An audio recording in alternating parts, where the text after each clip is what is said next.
and let's take this billionaire down there and then make it back safely to show people that it could be done. And my question to you is, why?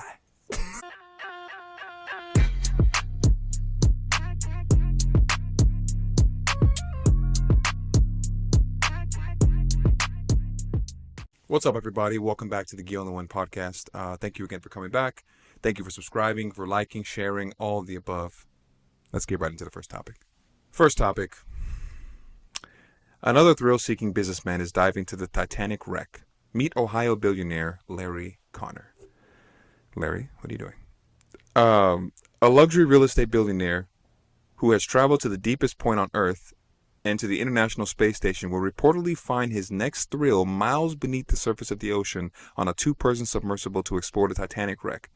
1 year after another sub imploded and killed 5 people on board. Listen, Larry Connor, real estate investor who got his start in Ohio and now has a net worth of $2 billion, will board a Triton submersible and dive to the depths of the Titanic wreck with the company's CEO to prove the ocean exploration industry is still a safe, reputable one. Listen, they trying to save face. They trying to save face, and what they're trying to do is, let's take this billionaire down there. First of all, let's take his money, okay? And let's take this billionaire down there and then make it back safely to show people that it could be done. And my question to you is, why? Why? Why? You know, I guess because you can. You're a billionaire. It's all your money. You could do it. But why? After what happened?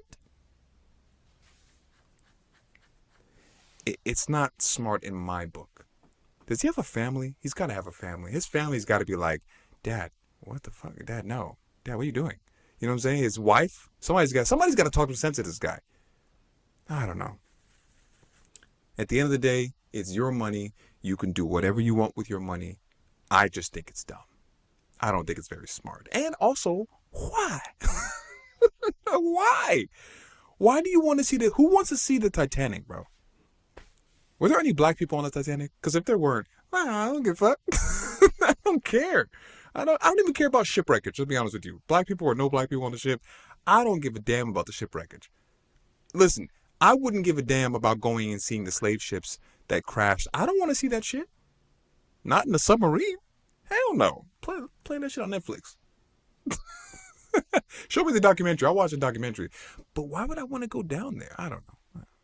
Listen, at the end of the day, it is your money, and you can spend it how you like. We think that it'd be great to maybe put that towards some shit.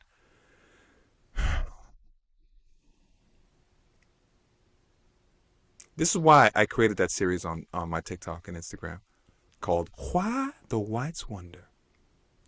I created that series for stuff like this. It's just like, I want to prove that it could be done safely. Okay? All I can do is hope, knock on wood, and just hope you get back safe. That's all I can do. Because I saw how they roasted those other people that went down there online. Like, even though those people passed away, the internet was interneting.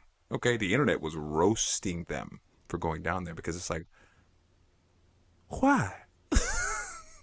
People just want to know why. But I wish him all the best. Hope he makes it back safe. Risk to reward, man. It's just risk to reward. I don't know. It doesn't seem very smart, but it is what it is. Next topic. More than half of Americans are following election news closely, and many are already worn out. This is facts. I'm definitely worn out, okay?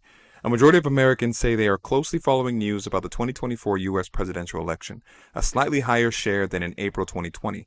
At the same time, many people already say they are worn out by so much coverage of the campaign and candidates, according to a Pew Research Center survey conducted this April. More than half of Americans, 58%, say they are following news about candidates for the 2024 presidential election very high or fairly closely. Another 28% say they aren't following it too closely, and 13% aren't following it closely at all. I'm the 13%. I'm in that 13% for sure. Okay. And here's the reason why. I used to follow politics pretty, I'm not gonna say heavily. I used to follow it. Put it that way, right? Because my dad growing up would watch it all the time, and I hated it as a kid. But then I got older. I'm 36 years old. You gotta be. I'm an adult, so I want to be aware of what's going on around me. Um, and probably like 2020, probably 2017, I started to follow it much closer. And then 2020 hit, and then identity politics took over, and then I was just like, man, fuck that shit. F all this. This is weird. Like it's just too much now. So 2024, I'm definitely in that 13% where I'm just like, you know what? Don't care. I don't care. I don't. I'll worry about my local stuff. When big stuff comes up, then yeah, I'll probably care about that if it's going to affect all of us over the kids. But majority of stuff, I'm just like, I don't care, and I don't care who's in office anymore. Like it doesn't matter. I'm a libertarian at heart. I don't give a hot damn who's in office. Okay, I will take control of my life and the things I got to do that way. But if it's something that's gonna like really affect me or affect the people that I care about and things like that, yes, okay, maybe I'll tap into it. But as of right now, I'm worn out. I don't care. I'm taking the Jim Rohn approach. Okay, Jim Rohn. If you know, rest in peace. If you know who Jim Rohn is, if you don't know who he is, look him up. If you know who he is, then you know. Great mentor, great advice. He would say this thing where it's like, life is like the seasons, right? It doesn't matter who's in the office. It doesn't matter about anything. Seasons are gonna come and go all the time. So don't care so much about who's in the office. Like it's not really gonna change majority of the little things that you have to do in your life. It's not gonna change it, not by much. If it's like if it's something big that's gonna affect your community because they changed the law or something like that, yes, I understand. But as far as the presidency goes, I don't know. I'm not gonna lie to you. I don't even know if I'm gonna vote this year. I have no idea if I'm gonna vote this year. I just don't. I don't know yet. Um, my trials and my tribulations have nothing to do with who the fuck is in office. I just who cares? That's where I'm at the moment. Things may change, but at the moment that's where I'm at. So I understand. I get this study. Okay, whoever created this study, 20. I'm in that 13% for sure. And I think Americans are worn out. Because what's going to happen if let's say Donald Trump gets in office? What's going to happen? The Democrats are going to be mad, and then we're gonna get a whole other freaking elementary school session of that stuff. Well, you did this to me. You did that to me. Oh God, here we go again. You know what I'm saying? Another 4 years of this shit? No, please. But yeah, 13% I'm worn out. If you're worn out, raise that hand up and comment below. Worn out, tired as. All right, next topic. Well, this is a good one. This one is hitting a little close to home because we're in the market to buy a home right now, and we've been seeing a couple things. This says buyers are gaining the upper hand in the housing market as top real estate CEO warns sellers about high asking prices. The sharks come out, and it will hurt you even more. The U.S. market is now tilting in favor of buyers who are pushing back against the high home prices that sellers are demanding, according to Compass co-founder and CEO Robert Refkin. He told CNBC on Wednesday that 30% of the inventory on the market has seen a price drop, which is more than any time in the last 10 years. Meanwhile, the market has seen 16% more inventory. He says it's a different environment. We are now seeing more sellers than buyers, he said. Listen, sellers bring their homes on the market. Yeah, listen, I think this is true. Okay. And I don't know nothing about nothing. I know a little bit about the housing market. I know enough to go out there and like purchase a home. I know enough to go out there and not be bamboozled by sellers and agents and stuff like that. But take my advice. Not even advice. Take what I'm saying with a grain of salt. I'm in California. Me and my wife are in the market to buy a home at the moment. And I personally think that it is getting to that point. Because I remember last year around this same time, we went out looking for homes again before we went back on the renting market. We went out looking for homes, and we put a couple offer in homes, and it was a bidding war.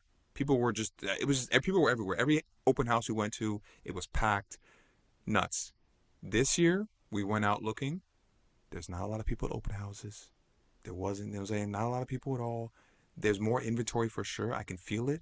And then when I talk to some of these sellers or the selling agents and stuff like that, or my agent talks to them, there's like, I can feel like the urgency that they're like, oh, we got to get this out the market. There's something going on. I don't know what it is, but like over here in our community, where we're living at the moment, there's probably like 7 houses on the same street for sale, or even just around the community for sale. And I'm like, something's up. I don't know what it is. Something's up. And as far as the price drops, that too has been happening, right? We've had our eye on this home for a little while, and we've been watching it, and the prices dropped $20,000 in the last 2 months, I would say. So we're hoping to swoop in and possibly get something for a good price. Um, so yeah, I kind of agree with what this guy's saying. I feel it. I feel like it's not fully in favor for the buyers because the prices are still kind of outlandish and interest rates are not the best. But I feel like right now might be the best time to get something before it gets too crazy. Okay, that's just that's just what I think. So I kind of agree with what he's saying. And yeah, so crossing our fingers and hoping we get something. I'm just looking for a seller that wants a tango. That's it. You want to dance? Do you want to do this dance? Let's dance. I want to dance a little bit. I want you to get what you want, and I also want what I want. And we got to meet somewhere in the middle. You know what I'm saying? So, yeah, that's it. Thanks for watching. Don't forget to subscribe, and follow and share and all that good stuff. And come back for episode 3. And yeah.